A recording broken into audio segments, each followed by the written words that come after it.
A paz do Senhor, meu nome é Jean Lucas, seja bem-vindo ao nosso canal, ao meu canal que está começando. E hoje nós vamos falar sobre um tema muito importante. Eu acho que nos tempos que nós vivemos de Covid, nós devemos confiar em Deus. Então o tema do nosso vídeo hoje é esse: confiança em Deus. E esse ensinamento, a carta de Hebreus, como eu disse no vídeo anterior, ela vai trazer do capítulo 3 até o capítulo 6. E hoje nós vamos fazer um resumo desses 3 capítulos que a palavra nos ensina muito sobre confiar em Deus, descansar em Deus, sobre entrarmos no descanso, como entramos nesse descanso. São 11 tópicos que nós vamos pincelar aqui, do capítulo 3 até o capítulo 6. Então, que você seja muito abençoado com a palavra de hoje. Meu nome é Jean Lucas e que você receba todo esse ensinamento, que você, principalmente, a palavra do Senhor fala que não podemos ser cristãos só de boca, mas em ação, né? Então que você pratique esses ensinamentos, que a palavra do Senhor vai trazer a você, a sua vida hoje, que você seja muito edificado por ela. Amém? Então, vamos lá, cartas aos Hebreus, a partir do capítulo 3, tá? Primeiro ponto aqui que a gente vai aprender lá no capítulo 3, que diz assim, ó, no versículo 1: fixem seus pensamentos em Jesus. Muitas vezes durante a nossa vida, durante a correria do nosso dia, nós pensamos em várias coisas, mas não pensamos nas coisas de Deus. Nós não meditamos a Cristo Jesus, nós não oramos, nós não fixamos nossos pensamentos 24 horas em Cristo, sendo que a palavra do Senhor diz: meditai no Senhor de dia e de noite, em nome de Jesus.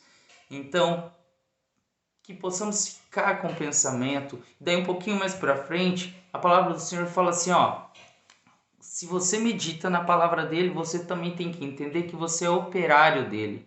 A palavra do Senhor diz que assim, ó: pois toda casa é construída por alguém, mas Deus é o edificador de tudo. Ou seja, nós somos o operário e ele é o nosso chefe. Ele é quem que conduz a nossa vida. Nós somos o braço, mas ele é a mente. Então nós temos que confiar em Deus. Nós temos que entender que ele é o nosso construtor. E ainda um pouquinho mais para frente, lá no versículo 6, diz assim, ó: mas Cristo é fiel como filho sobre a casa de Deus, e essa casa somos nós, se é que nos apeguemos firmemente à confiança e à esperança da qual nos glorificamos. Então a palavra do Senhor está dizendo aqui o seguinte, que Cristo ele é fiel para cumprir aquilo que ele tem para a sua vida. E ele é fiel sobre a casa dele, ou seja, sobre a família dele. A palavra do Senhor nós aprendemos que ele se orgulha em falar que nós somos irmãos dele. Então, que possamos confiar e entender que nós somos operários do Senhor, que ele cuida e ele é fiel com a casa dele. Amém? Um pouquinho mais para frente, a gente vai aprender ali que antigamente, na época de Moisés, durante os 40 anos no deserto, nós tivemos um coração duro, e a palavra fala assim, ó: não endureçam o coração como na rebelião durante o tempo da provação no deserto, onde os seus antepassados me tentaram, pondo-me à prova. Mas reparem nisso agora que ele diz aqui, ó: apesar de durante 40 anos terem visto o que eu fiz. Aqui eles entraram num momento de cegueira. Então, onde estava a confiança nesse momento? Eles estavam cegos, eles não conseguiam ver toda a provisão que Deus estava fazendo sobre a vida deles, não deixando eles passar fome nem frio. Então, que essa cegueira não deixe sequelas, que vocês possam tirar as escamas dos olhos, que vocês possam ver a palavra do Senhor. Um pouquinho mais para frente também aprendemos, lá no 5º tópico de hoje, que é sobre a união da igreja. Muitas vezes nós estamos fracos, mas por isso que a palavra do Senhor diz assim lá no versículo 13: ao contrário, encorajem-se uns aos outros todos os dias durante o tempo que se chama hoje, de modo que nenhum de vocês seja endurecido pelo engano do pecado. O pecado ele nos engana. O mundo ele nos engana dizendo que nós somos fortes o suficiente sozinhos. Mas a palavra do Senhor que nos ensina o quê? Que devemos andar em união. A igreja de Cristo tem que ser unida. A igreja de Cristo tem que andar unida para que quando um tenha tentação, para que quando um sofra de alguma fraqueza, esteja passando por alguma dificuldade, a igreja possa se unir e ajudar. Então, se você anda sozinho, muitos falam assim: eu adoro a Deus, mas eu adoro na minha casa. Não é porque eu não estou indo na igreja que eu não estou adorando ao Senhor. Pode ser que sim, mas naquele momento de fraqueza você vai precisar de alguém que vai te ajudar. Você vai precisar de alguém para poder te aconselhar. Por isso que Deus deixou pastores que podem te ajudar nesses momentos difíceis. Então a igreja tem que andar unida. E o sexto tópico é a incredulidade que nos tira o descanso, a paz do Senhor. Muitas vezes você não confia em Deus, né? Só que você não percebe, porque você está sendo incrédulo, às vezes no seu trabalho, às vezes na sua família, às vezes na reconstrução do seu casamento, às vezes em várias áreas da nossa vida, nós achamos que conseguimos as coisas com o nosso braço. E a palavra do Senhor nos ensina que nós, pela nossa incredulidade, nós não descansamos nele, nós não confiamos nele no nosso trabalho que as pessoas vão dar certo, nós não confiamos nesses tempos de Covid agora, nós não confiamos que a vontade dele, o melhor para a pessoa vai ser feito. Porque às vezes a morte não é o melhor para a pessoa, mas é o melhor para a gente. Mas o melhor para a pessoa é ir morar com Cristo e sempre vai ser, né? Então a vontade do Senhor, ela vai prevalecer, porque Deus sabe o melhor para o seu parente, para o seu pai, para o seu filho, para o seu irmão, né? A vontade do Senhor, ela é melhor do que a nossa. E Deus, ele sabe de todas as coisas, né? E isso está escrito lá e ao sexto tópico nosso, que diz assim, ó: e a quem jurou que nunca haveriam de entrar no seu descanso, não foi aqueles que foram desobedientes? Vemos assim que por causa da incredulidade não entraram no descanso. E ainda ele diz lá no sétimo tópico assim, ó: o descanso de Deus, visto que nos foi deixada a promessa de entrarmos no descanso de Deus, que nenhum de vocês pense que falhou. Então eu te digo, você não falhou nisso.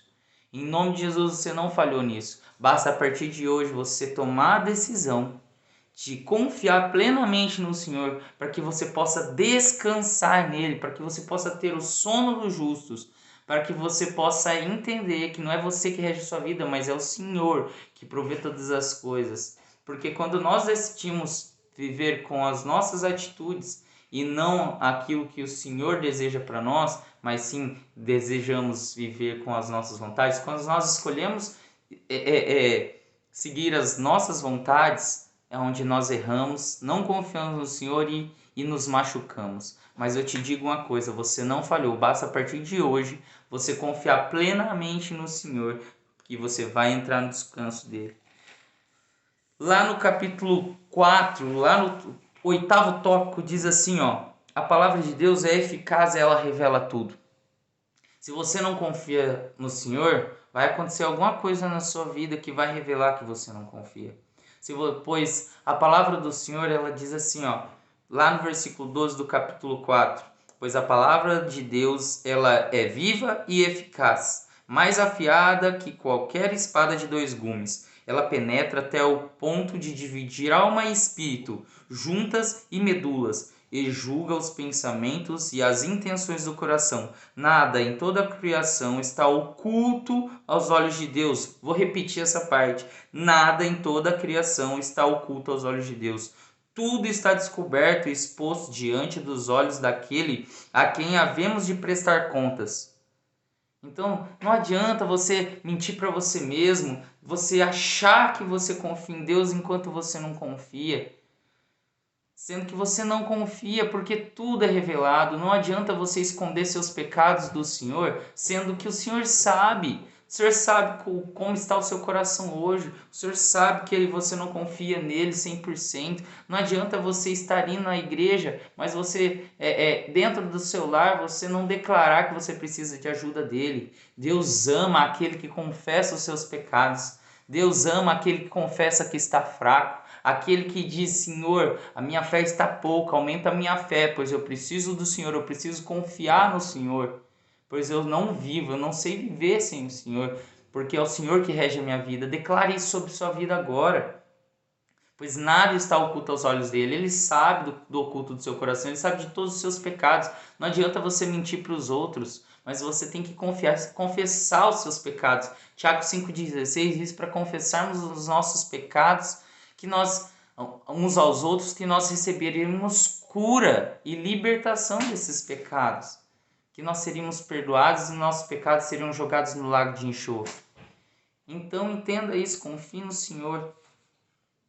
Tá? Lá o 9º tópico diz assim, ó, calma, temos Jesus que entende nossas fraquezas. A palavra do Senhor é clara, que Jesus ele veio, ele se fez carne e sangue para entender as nossas dores. Veja bem o que diz lá, ó. Apeguemo-nos com toda a firmeza à fé que professamos, pois não temos um sumo sacerdote que não possa compadecer-te das nossas fraquezas, mas sim alguém que, como nós, passou por todo tipo de tentação, porém sem pecado. Ele passou por toda essa tentação que você passa. A palavra do Senhor lá no começo da carta de Hebreus diz que ele se fez carne e sangue e entende a sua fraqueza. Ele entende aquilo que você está passando. E a palavra do Senhor lá, assista o vídeo anterior que fala sobre o capítulo 1, capítulo 2, que fala assim, ó, que ele é o nosso socorro nos momentos de tentação. Entenda o seguinte, se você está passando por uma tentação, se você está passando por uma dificuldade, Jesus Cristo de Nazaré, o seu Salvador, Ele é o seu socorro. Entenda isso. Isso é maravilhoso. Olha o que Cristo revela. Você tem um Salvador, você tem aquele que orgulha de ser seu irmão, você tem aquele que é o seu socorro no momento de dificuldade. E para encerrar, tá? Mais 2 tópicos que Jesus, ele aprendeu muitas coisas nos momentos de dor, no momento de sofrimento. A palavra do Senhor diz lá no versículo 8 do capítulo 5, diz assim, ó: embora sendo filho, ele aprendeu a obedecer por meio daquilo que sofreu, e uma vez aperfeiçoado, tornou-se a fonte de salvação. Uma vez aperfeiçoado, tornou-se a fonte da salvação eterna para todos os que lhe obedecem, sendo designado por Deus sumo sacerdote segundo a ordem de Melquisedeque. Olha que lindo que a palavra do Senhor nos revela aqui, que nós devemos aprender com os nossos erros, nós devemos aprender e não cometer. Nos momentos de dores, Deus nos traz ensinamento. Deus quer que aprendamos. Às vezes que Deus coloca provações na nossa vida para nos ensinar, porque Ele nos ama. E a pessoa quando ama, você pai quando ama, você mãe quando ama, vocês têm que disciplinar os seus filhos. E às vezes de forma que dói até em vocês, com a surra, com a chinelada, até com palavras, você tem que ser duro muitas vezes. Então, da mesma forma, Deus age na nossa vida. Ele quer que você e eu aprendamos no momento de dor, né? Ele quer que quando você passe por esse sofrimento, você aprenda com esse sofrimento. E para encerrar, tá? A palavra do Senhor é clara, que a palavra do Senhor nos liberta, ela é eficaz, ela é viva dentro do Senhor. Lembra que lemos lá no tópico 8? Pois a palavra do Senhor ela é viva e eficaz, mais afiada que qualquer espada de 2 gumes. Sabe por que eu falo isso? Porque a palavra do Senhor que nos liberta, a palavra que nos revela a verdade da vida eterna. É a palavra que vai nos fazer escolher as coisas de Deus. É o conhecimento da palavra dele. E é muito forte esse final, e eu quero que vocês gravem e mentalizem isso. Olha o que a palavra do Senhor traz para nós de ensinamento. Quanto a isto, temos muito a dizer quanto a isso temos muito o que dizer, coisas difíceis de explicar, porque vocês se tornaram lentos para aprender, embora a esta altura já devessem ser mestres. Precisam de alguém que ensine a vocês novamente os princípios elementares da palavra de Deus. Mas o alimento sólido é para os adultos, os quais, pelo exercício constante, tornaram-se aptos a discernir tanto o bem quanto o mal. Prestem atenção que a palavra de Deus aqui, ela está falando que, lá no versículo 11 do capítulo 5, está nos ensinando que nós devemos ler a palavra dele, que nós devemos ter comunhão, tempo com ele.